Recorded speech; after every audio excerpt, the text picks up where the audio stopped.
Welcome to the class 8 students. This is the continuation part of the chapter Respiratory System in Humans. In my previous video, I have discussed the topics of heartbeat, cardiac cycle, pulse, etc. and I hope you have understood them. Today, I will discuss about blood pressure.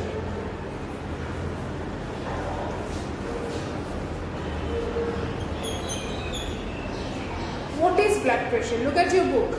The heart must exert pressure to push blood through the blood vessels. So the blood is passing through the blood vessels, but there must be a force which will help that blood to flow through the blood vessels.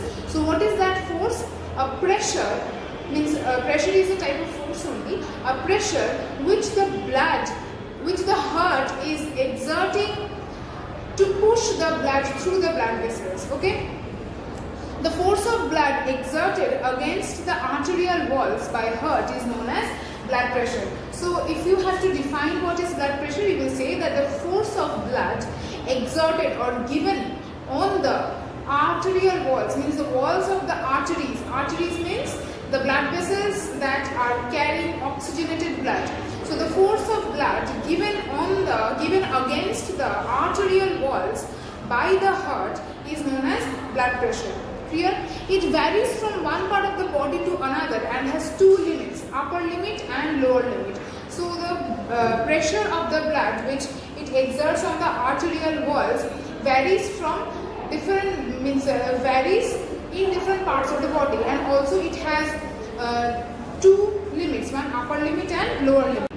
The two limits are known as, the upper limit is known as systolic pressure. Systolic pressure, which is the upper limit, and the lower limit is diastolic pressure.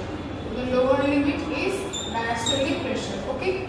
So systolic pressure and diastolic pressure, which are the upper limit and the lower limit. Now, what is systolic pressure? How can we define systolic pressure?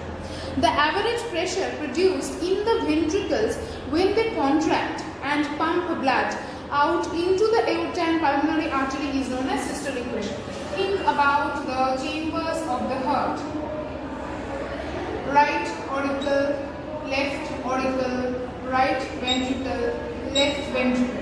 So, again repeating the definition, the average pressure produced in the ventricles, produced here, okay, when they contract. So when the ventricles contract, what will happen? They will pump blood out.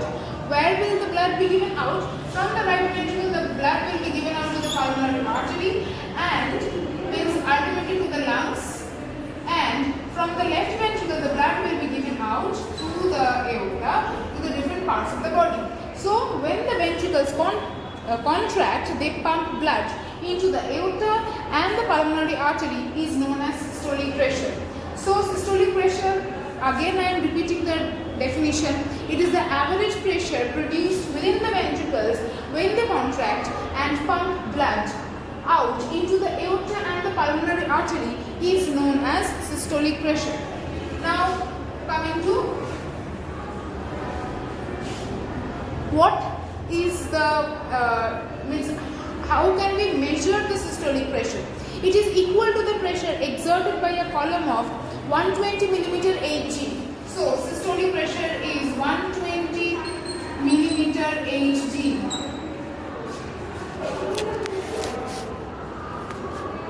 Systolic pressure is 120 mm Hg. It is same as that of the pressure exerted by a column of 120 mm mercury is known as systolic pressure. Now coming to diastolic pressure. The average pressure produced when the ventricles get filled with blood from the auricles is known as diastolic pressure. Again I am drawing the diagram. Right auricle, left auricle, right ventricle, left ventricle. Okay. Repeating, the average pressure produced when the ventricles get filled with blood, that means they relax, the ventricles relax and thus get filled with blood from the auricles is known as diastolic pressure.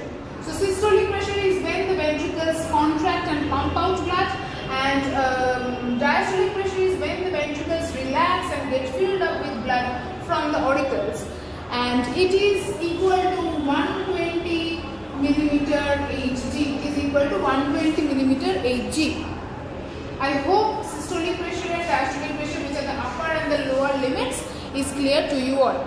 Next, this word sphygmomanometer is a very big word. What is sphygmomanometer?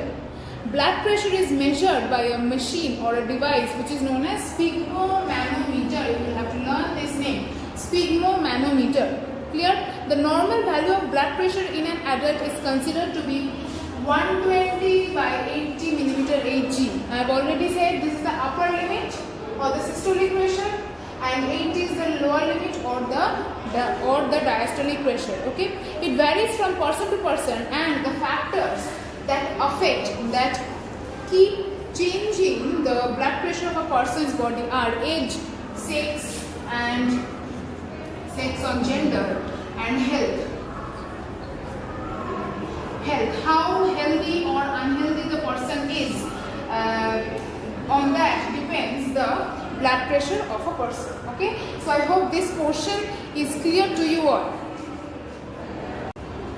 The next topic that I will discuss with you is the abnormal functioning of heart. That means when a heart does not function normally the way it is supposed to function, there are some different types of such abnormal conditions, and we are going to talk about a few of those abnormal conditions. Okay, look at the book. Sometimes due to some defects in the structural components of the heart or blood vessels, the heart shows abnormal functioning. Some of these are as follows. So, abnormal functioning.